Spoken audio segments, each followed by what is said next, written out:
Testing 1, 2, 3. Can everybody in the chat hear me? Hello, hello.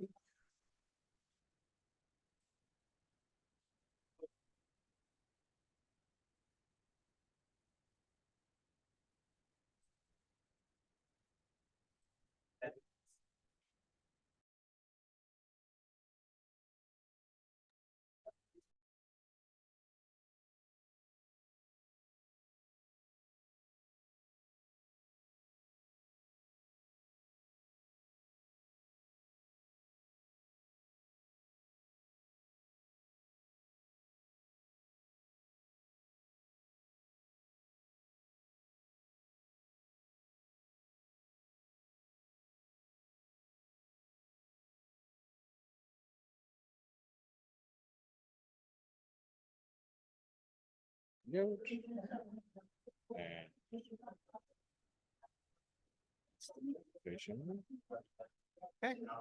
All right. We're good to go. So we're unmuted. So let's make sure you stay unmuted. You should be good to go. So I'm unmuted there. What's going on online? And it's not unmuted. No, that is. Oh yeah, we can.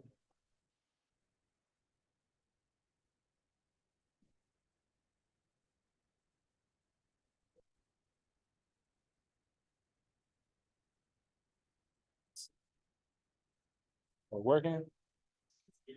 Papa?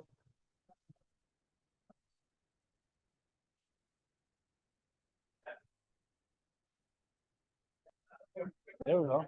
Hey, we look professional now. All right. You ready? What's going on, everybody? Hello. Another one. We met for again, y'all. All right. If this is your first time here, welcome to another Dallas Software Developer Meetup. We're very happy to have you here.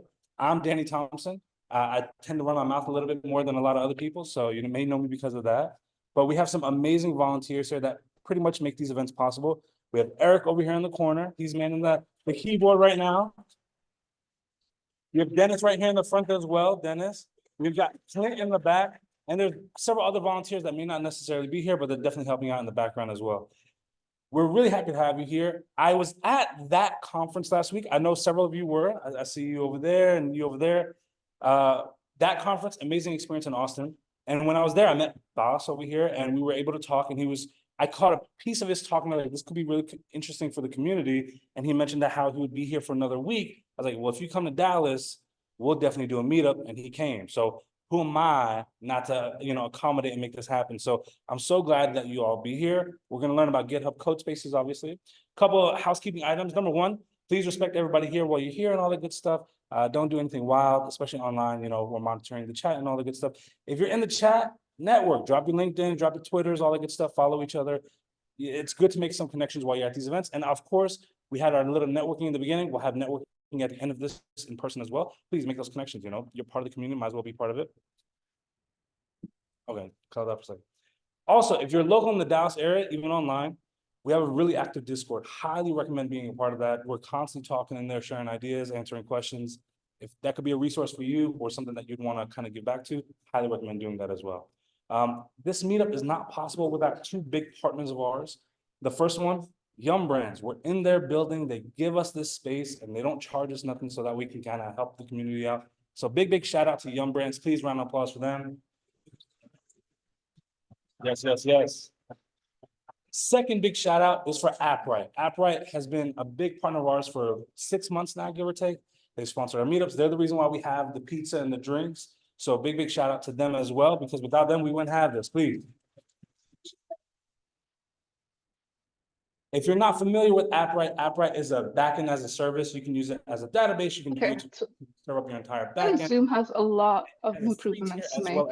But what I'm doing is I'm in the Zoom meeting for the event that this shared, and he's going in person. I could stream it and you guys can choose to not watch it or watch it. I don't know. Whatever you want. How did somebody unmute themselves?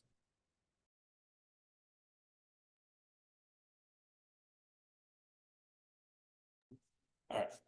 And so, yeah, AppRite is back in as a service. They have their Discord is always on fire, open source project. So really great. And for several weeks, they were like the #1 trending repo on all of GitHub. So that's pretty cool.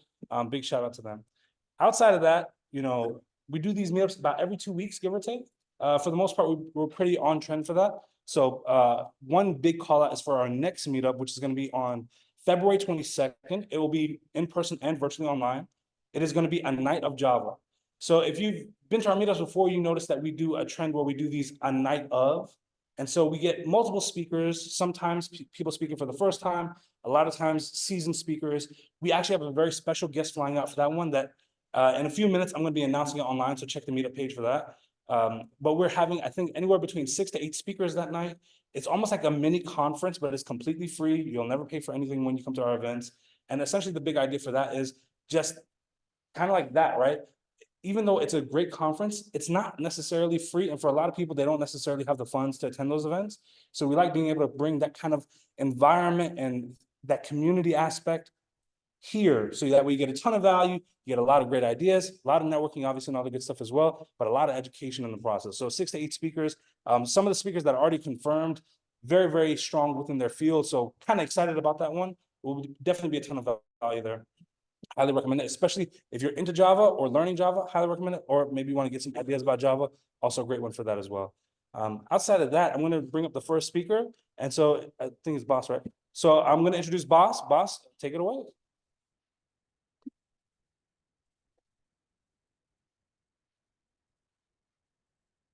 Yeah, thank you, Danny. It was really good meeting you at the conference last week, and it's a really good experience. I've been to the last one in Wisconsin as well, and I would do it again. So here we are talking about doesn't work. Talking about development in containers, particular in code spaces. Closer. Does it work? Perfect. So just a quick question. Who has been ever in a situation where they started a new project and spent hours and hours of setting up all the environment stuff? Like I jump on a project and it's like taking me 4 hours installing all the dependencies. Yeah. I think that's probably all of us, right? I mean, we as developers, we know where that goes. We will introduce you to some of possible solutions for that kind of problem. And we are like my awesome friend and co-founder Nico. He's a developer, CTO, consultant with a focus on developer on DevOps and architecture. And I'm Baz. I'm a developer myself. I'm also a trainer, and I focus a lot on scientific applications. So together we are working on devcontainer.com to make containerized development accessible for more teams and thereby helping teams create better software. So what is CodeSpaces? CodeSpaces is about development environments. And development environments, they consist of a lot of things, like, as I mentioned just before, like these library updates, the updates on infrastructure services, the synchronization within the team that develops a particular piece of software, and the gap between the development environment and the production systems. So it's not uncommon for software developers to spend like 3 hours a week on just managing all that infrastructure and all that development environment stuff. So with that in mind, there was that idea. There's that thing called cloud, which apparently is supposed to make everything better, right? So could we just move our development environment into the cloud? Apparently that idea is not new at all. 2010 was when Cloud9 IDE started, which is now part of AWS. 2012 Code Envy, and 2013, I guess I'll put that away quickly. There we go. Yeah, 2013. So the idea of moving your IDE, your development environment, into the cloud on someone else's computer is not that new. And now the clicker doesn't work. And recently, there was a lot of buzz around it when pragmaticengineer.com came out with a series of articles in the newsletter. Why are cloud development environments spiking in popularity right now?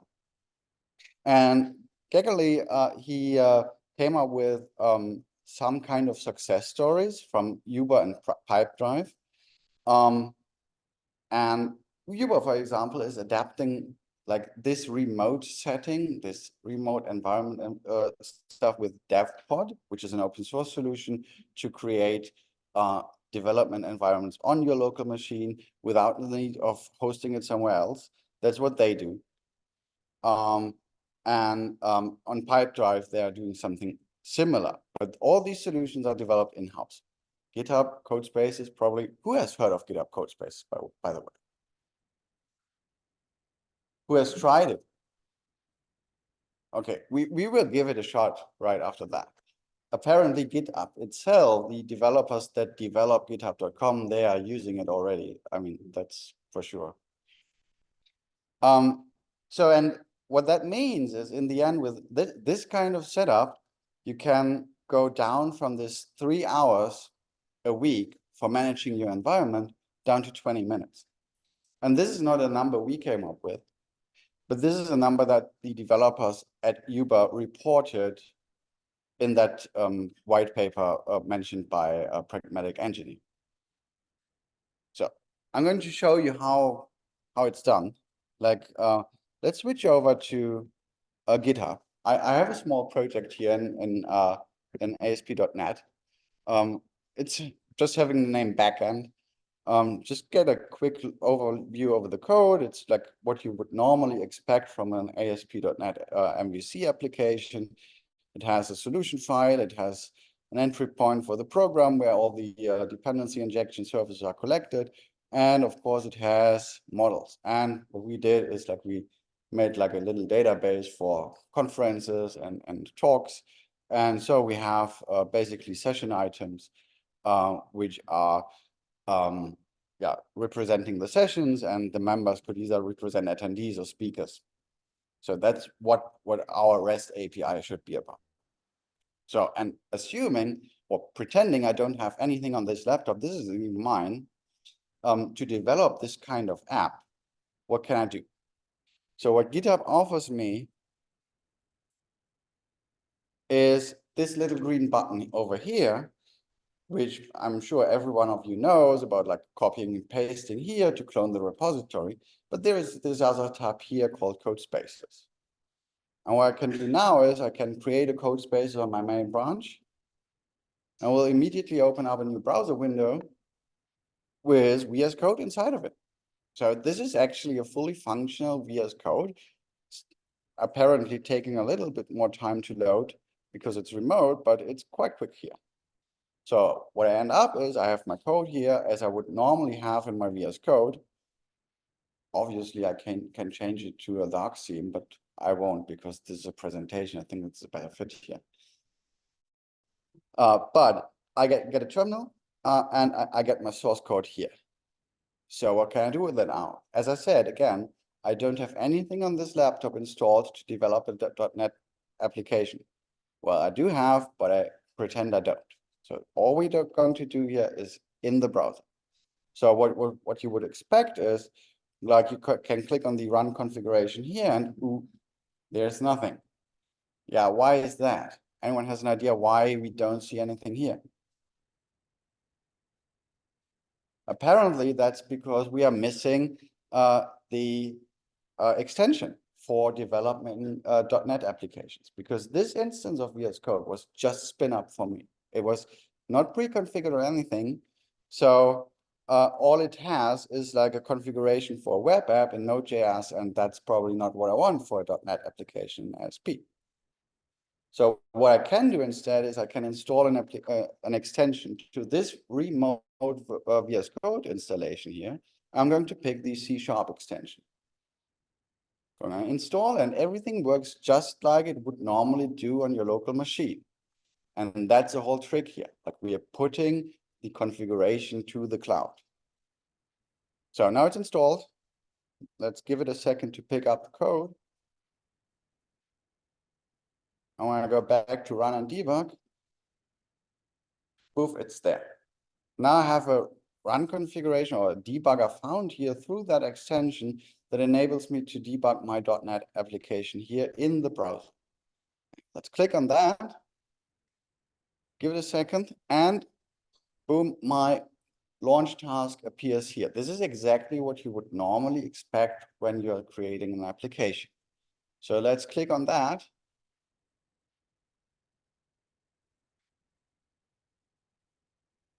And this is .NET. It's taking a little time to boot up. And poof, this red bar in the bottom that indicates that we are now in debug mode. We can set breakpoints and all the stuff that you would normally expect. And there came up this little pop-up here. Your application is running on a port. You want to open it. So normally you would open it where? Localhost, right? Like this is the usual thing of works on my machine. Not anymore, because if I click that, I'm redirected to that new humble memory VS Code instance. This is giving me a 404, which is perfectly fine because I just haven't set the index route. So I go to the Swagger and boom, there we are. So again, I run a complete stack with ASP.NET in VS Code in the debug mode with a remote debugger on a remote port, all in the browser. All what I did here hasn't touched a bit on this local machine. So does that help? It does for sure, because at least I don't need to install .NET on my local machine, but there's still something missing. Like I didn't select a particular version. I needed to install the extension. So this can, if I have a more complicated or more complex project than that, probably with more than 2 models, I probably have more than one extension. So, and I need to agree with my teammates on which extensions we use, which stacks we use, and all that kind of stuff. So this process of manually setting up, for sure, for this short demo, it helps. But on the other hand, it's not enough. So what happens in the background is there's a whole bunch of configuration files like dev container JSON, dev container feature JSON, and stuff like that, which would enable me to pre-configure a particular or certain coding environment among the team, share it with others. And how that is done, I hand over to Nico. So, hello everyone.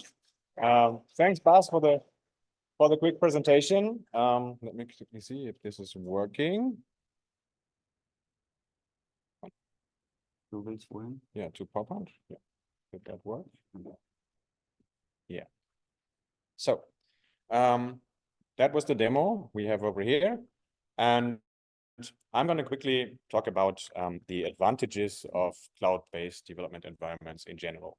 So I'm a seasoned software developer, started as a backend engineer, then I grew into management positions, and ever since I felt that teams are losing like a lot of time maintaining their environments, setting them up.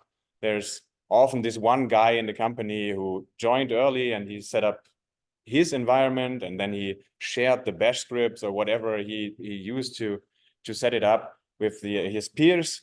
And this stuff grows and grows, and it's very hard to maintain. If you don't have dedicated people to take care of this, things break if they are not maintained. They become insecure because updates are not applied.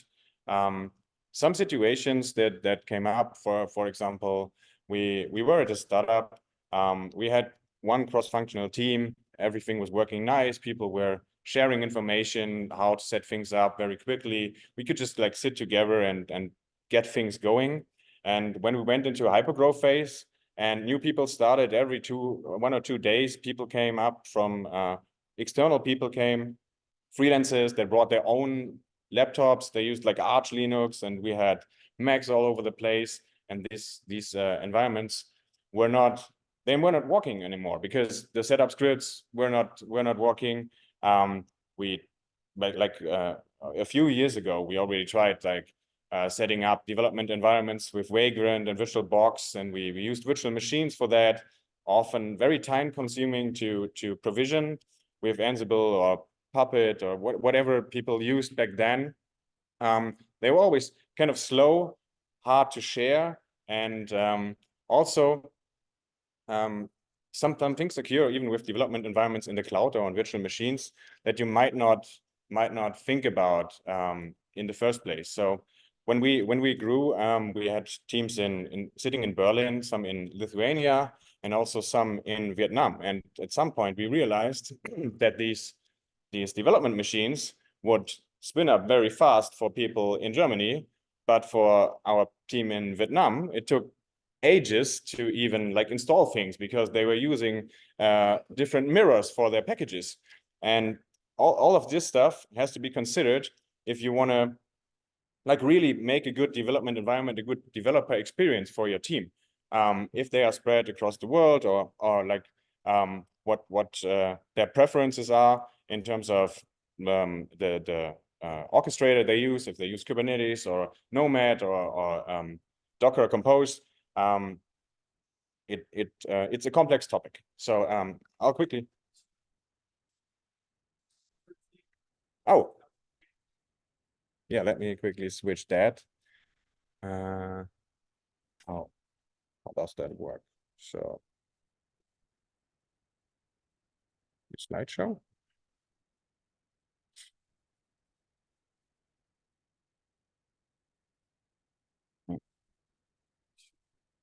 Yeah.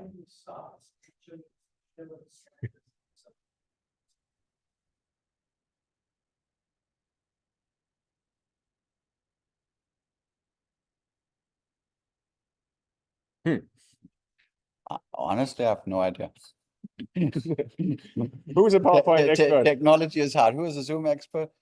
Can we get one on the call?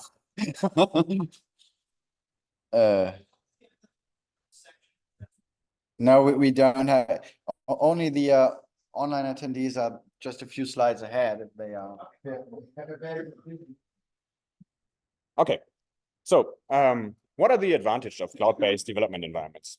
On the one hand, we have a unified environment. Everybody can use the same version, the same container, with the same software stack that everybody else uses. As it's a container, it can be ported over to different operating systems, run there, and it's not that tied to the environment the developer is using.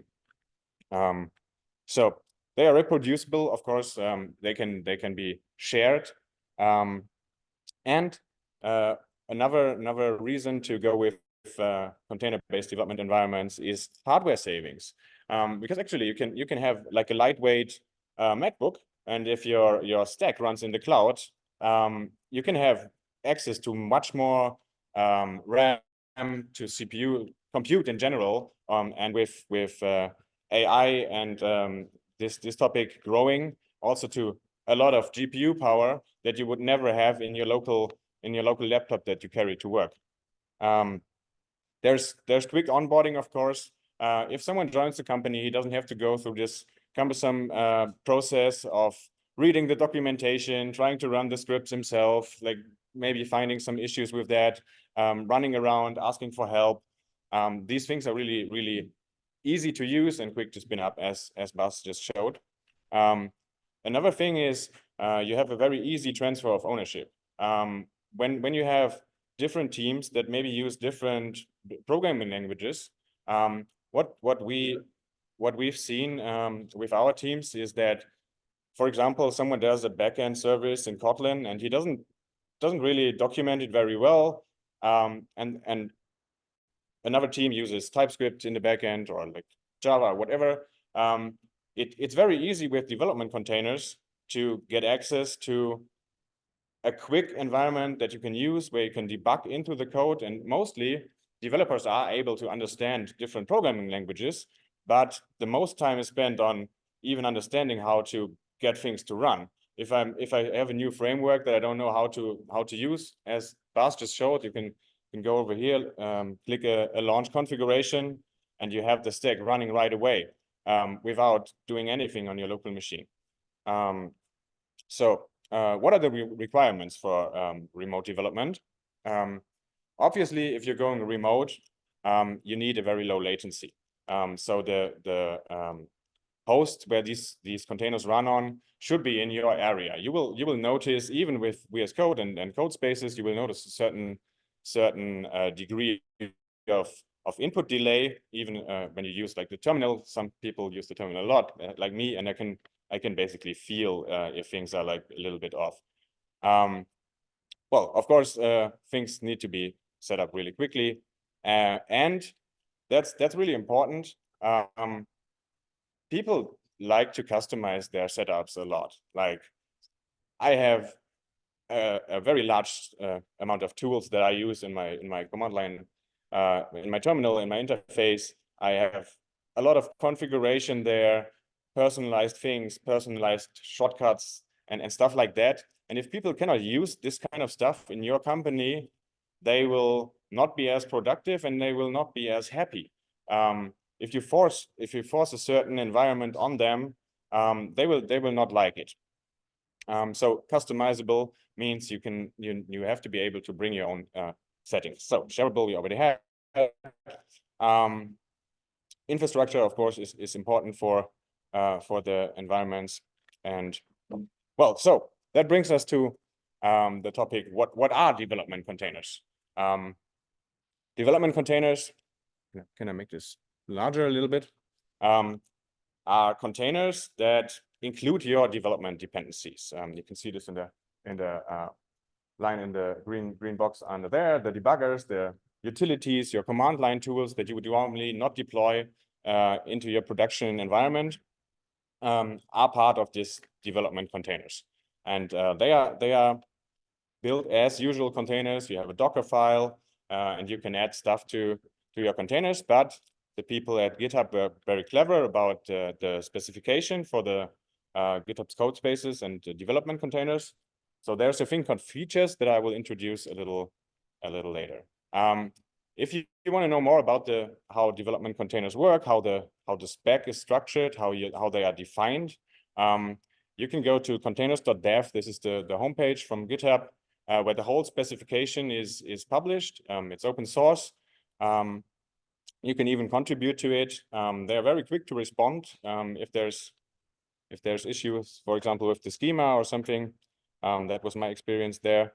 There's also the GitHub organization, dev containers, that holds the homepage, the spec, all the things that GitHub provides to get going with development containers. So yeah, that's the specification. So how does it work? A development container is defined by a configuration file that is the devcontainer.json file. You can put one in your repository. You can either put it at the root level, or you can put it in a directory called .devcontainer. You can even have multiple dev container configurations in one repository. If you have a mono repository where you have multiple services and multiple stacks that you may have to spin up, you can add multiple dev container JSON files to that repository. So how does it look? This is like the simplest version of a dev container.json file that you can use. It just says which image you want to use, and this is the default configuration that GitHub provides. If you click the green button, start this repository in a code space right now.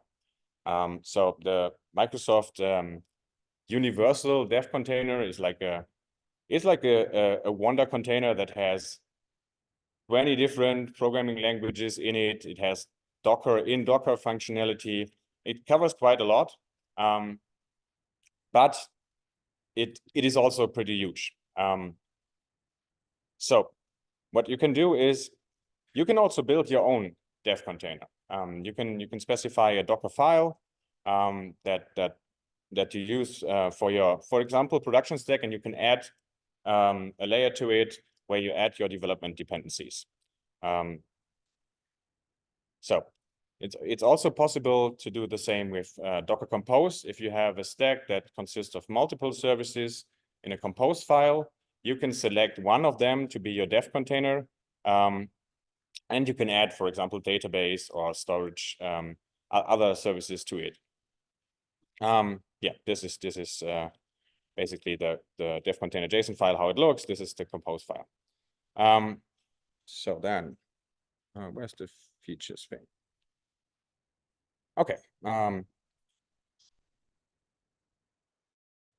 As Sebastian already told or showed, we can set up CodeSpaces on GitHub, and we can select a repository. If you go to your GitHub URL /CodeSpaces, you will find an overview where you can create CodeSpaces for any repository that you have access to. You can select the machine that these CodeSpaces shall run on, the spec, how many CPU cores, how much RAM you want to have. And in the end, it will spin up an environment similar to what Sebastian just showed. One thing to note is if you have a GitHub organization, you need to enable CodeSpaces for your user, and you need to say which repositories are enabled for CodeSpaces. And if you pay as an organization, or if the individual users in your organization pay for that, you can find it in the organization settings. By default, it's disabled, and you need to enable it for your team. What else do we have? As I mentioned before, it's possible to customize your CodeSpaces with your personal dot files. So there's a setting in GitHub on the left side. There's the menu where if you click on CodeSpaces in your personal account, you will find an option to select the repository that holds your dot files.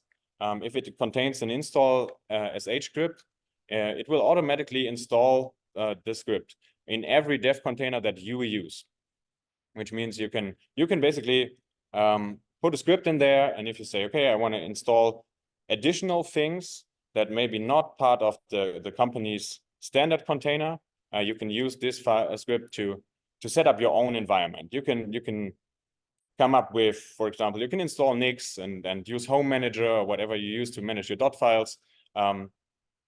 Stuff like this can be put into the dot files repository. Can easily be enabled from there. A little bit of history. Bas already shared that. So 2019, there was an article, this one, from GitHub where they introduced the possibility to do remote development. Later on, as VS Code turned 5, it already grew in market share like a lot. Then GitHub hit 1 billion in revenue, and well, there's a slide missing. I'm sorry. So well, okay. Let's now introduce custom dev container features. Like how can I customize my personal dev container? I showed you the dev container configuration where you can give it a base container. There are official containers around from GitHub that you can use for certain languages, but you can also use any container from Docker Hub that you might find. And with the introduction of custom dev container features, you are able to even extend these containers with a shareable configuration. This is how it looks if you have a dev container.json file. You can add the features key under there, and there's a marketplace where you can find features to install basically almost every tool that you like. You can also develop your own features. They have a configuration format that looks like this. You put a dev container feature file, .json file in your repository, and you put an install script next to it. And with that, you are able to define a custom feature. And GitHub provides a GitHub action. That was the slide that I was missing, that you can add to your repository to upload this feature, and then you have it available from the marketplace. Yeah, so now I'm gonna show a little demonstration, adding up to what Bas just showed. So we've been experimenting with development containers quite a lot, and we built a lot of custom features. We have a few hundred by now that originated from all sorts of integrations we did with different teams. So I'm gonna switch over to my terminal over here. Oh, yeah. So here we go. What? PowerPoint? Oh, yeah, I need to probably. How do I exit this? Got it. Okay. So I prepared a machine in the cloud that runs a development container, and I'm going to connect to it right now. And we added a lot of features to it that you may not expect from a development container that is just like CLI based. So I'm just going to connect to this box. Hopefully it works.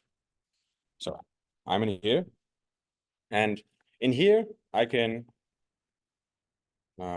see. Okay. Oh, I'll zoom in. So yeah, I'll just start this development container.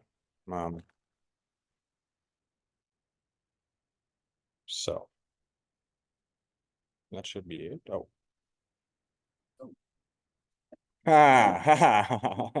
Okay, that's a pity. So yeah, then I will not be able to demo that today. Okay. Let's try.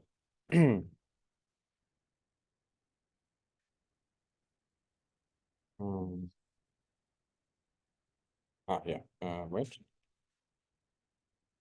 Quickly to.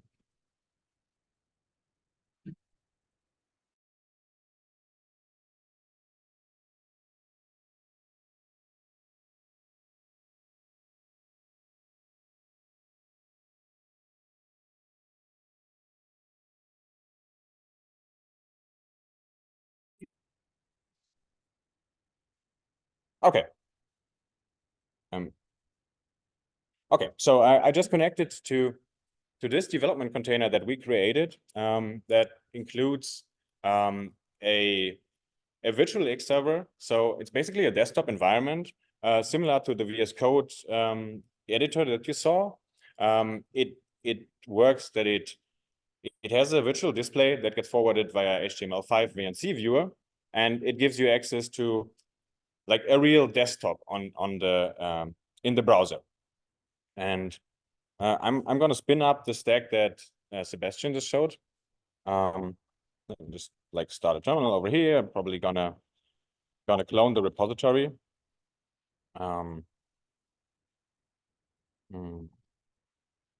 Dev container example. DSD, I guess. Put it to workspaces. DSD. Okay, I'm gonna switch over to that directory, and in here we find the Android app that I'm gonna show now, and the backend that Sebastian already showed, and a front-end application. So let's maybe split this up. Go to the workspace, and I'm gonna go to the backend directory, and I'm just gonna like run the backend. And over here, I'm going to go into the Android app directory. Let's see if it goes. So we will probably need to install some dependencies. Let's do that right now.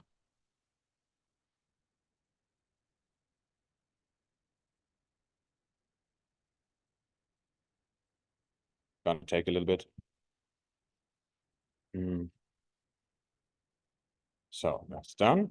And as we can see, I can inside this dev container also start, for example, a browser. This one over here, let's Google Chrome. And I can access the backend also from here.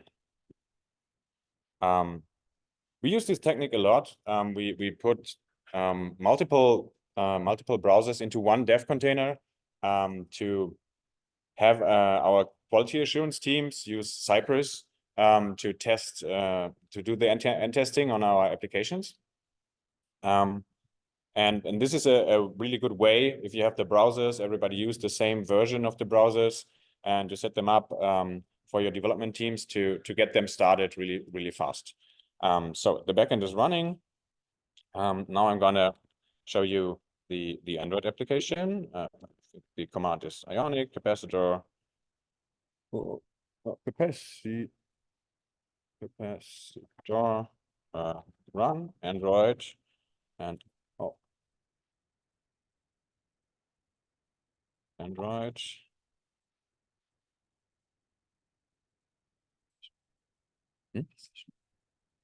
Yeah. That's just remind me. I will probably post the session to the backend. It's not the GET request, it's the POST request. Let's see. I'll just try it out over here, and we will add a new session to our conference overview. Let's say name it get started with CODESPACES. And remove the speaker list for now. Guess it's not needed. Oh, come on. Does that look right? Okay. So here we go. We should have a session. So I'll now start the Android app. Let's see. Okay, it asked me about the emulator. In this particular dev container, we also added Android Studio. I can bring that up real quick. Let's see.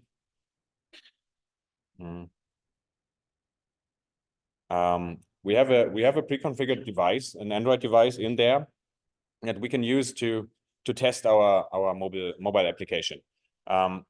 Right now, I'm only using this browser. I don't have any access to a device. I can just start with Android development without even.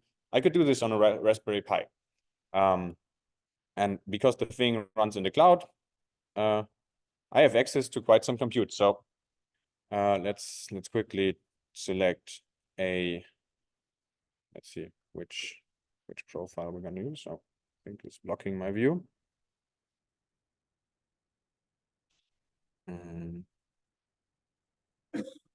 So somehow where's the pop-up? Let's go.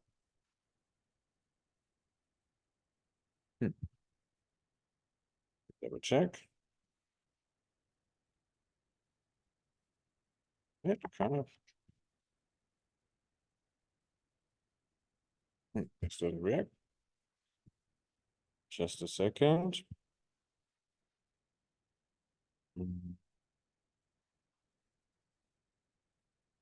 Well, where did the pop-up go?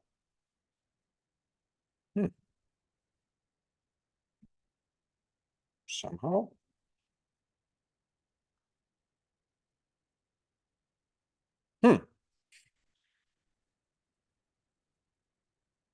Anyways, that doesn't work. So I'll probably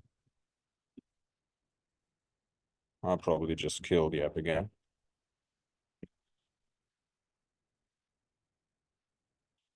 Just a second. So, yeah.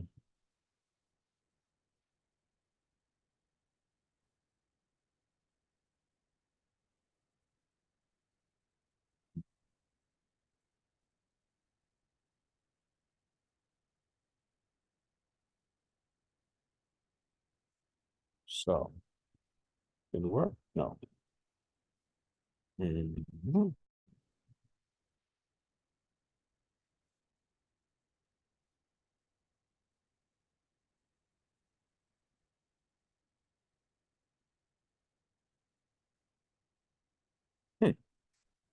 What's the PID of this thing?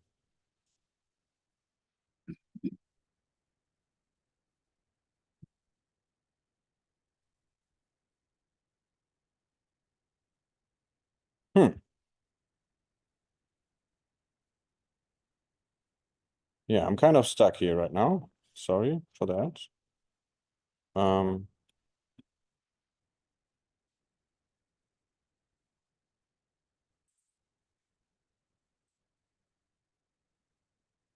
It just doesn't. Maybe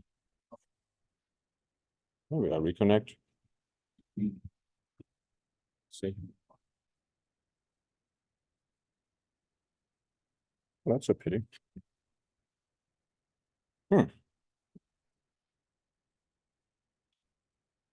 Okay, then probably this part is not working right now. I'm sorry for that. So what I can do is I can show the front end for that. As we can see, we have Node installed in here. We probably have to install the dependencies.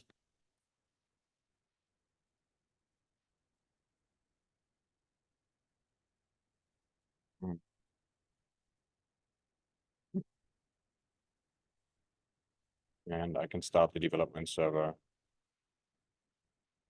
with yarn dev. So now if I go to the address,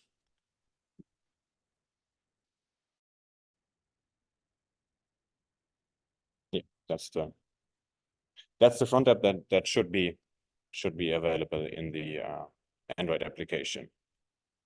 Yeah. So as you can see, you can start the backend and the front end alike inside such a different container. With a simple configuration, you can even have UI tools in there, like a browser, like a terminal, and you can bring your whole development environment into this container. Yeah. So that's it for that demo. I'm sorry that the Android stuff didn't work. I'll hand over to Bas.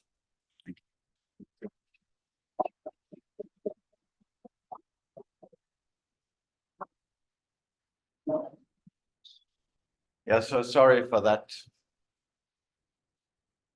Not working Android Studio. We would have liked to have you shown a demo application of an Android app.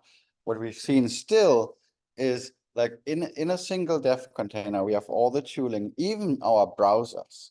We can have Android Studio, we can have Visual Studio Code, we can use it all from in the browser. So for the people in the beginning who said they had trouble setting up development environments, which has been all of us, right? There is hope, because what we can do with these development containers, like eventually they are just containers. So, and that means that they are built on open standards, that they are reproducible, they work and integrate well with any major IDE like Visual Studio Code, IntelliJ, the IntelliJ product family, or NeoVim. Because they are containers, we can let them run anywhere, like on any cloud provider, or even on premise, or even like on our Raspberry Pi in the basement. So as for the cloud providers, we did like a little benchmark, because what we found out is like not only is latency a topic here, but also like the performance of the underlying machines as well. So we found out the notable mentions from the providers that we have tested has been Hetzner, which is a German company, they offer very low priced, but very fast cloud machines. They are a little slower than Linode, but they are probably the better choice when it comes to price. So there is the benchmark that we ran. You can find them on my blog. We put the MacBook Air, this one in particular here, for comparison on the top.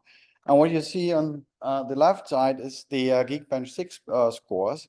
So higher means better. So and we see that like also there, the Hetzner and the Linode offering stands out. What especially stands out is on the right side, where we see that Linode particularly performs very, very well on I/O operations when it comes to handling large files. So after we have run this benchmark, we contacted all these cloud providers, told them that we are going to Texas, and we had a partnership deal with Hetzner. So if you want to try their cloud, here's a QR code for getting started with a 10 euro credit, which does not seem like much, but they are so cheap that you can easily run like a few containers for 1 or 2 months.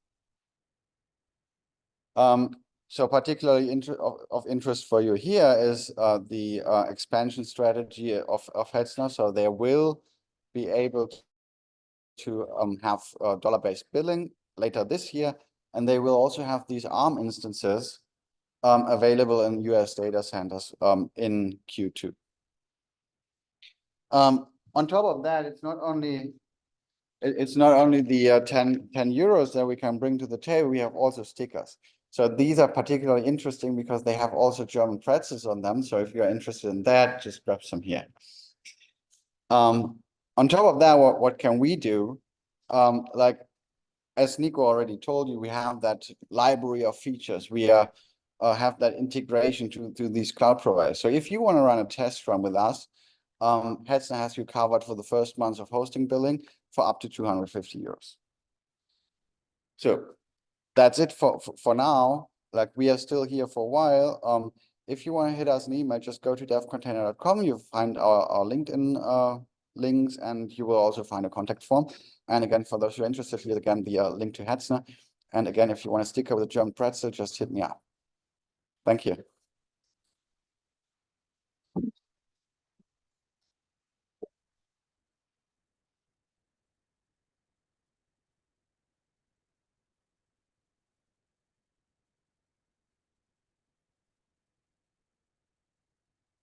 If you live coded and everything went well, did you really live code?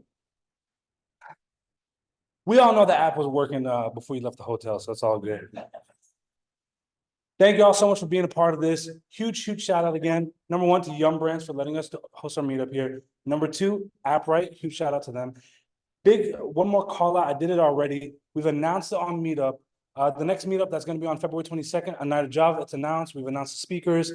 We got Lawrence Lockhart, who's flying in from Memphis, Tennessee to be a part of this meetup, along with several other speakers as well. So it should be a really, really good one. We may be announcing 2 more speakers. I'm waiting for like full confirmations on that one.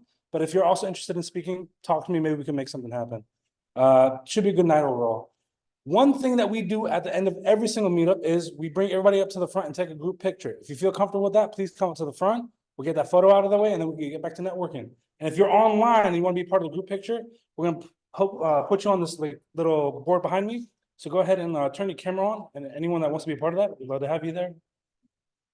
Where's the mouse? There you go.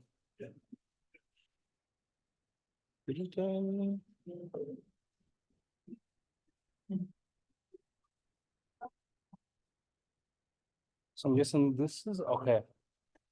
I was wondering.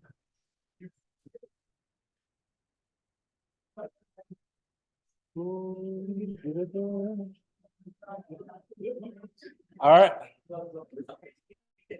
Now we'll tell you when we got the photo done.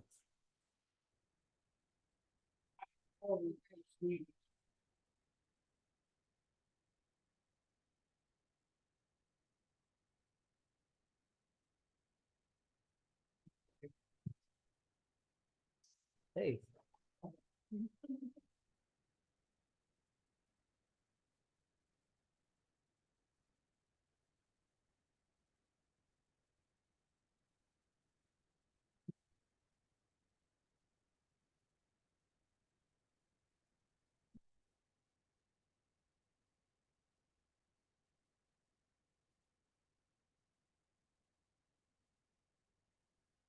all five are gonna be cut off, so if you can squeeze in.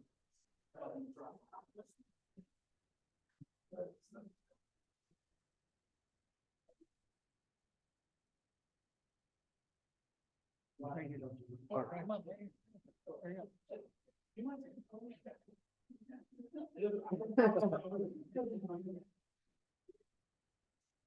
Just get everybody out. You're all on the curve too. They can't both on there.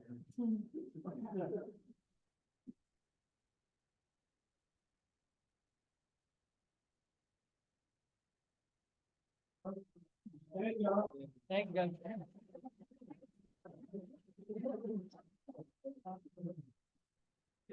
Is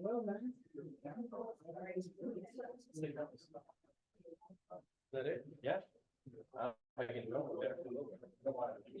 It's not going anywhere. I don't know why I started, but you can't. Get stickers, right? You get stickers. Hey, online, thank you for being a part of this. We're shutting it down now, so enjoy the rest of your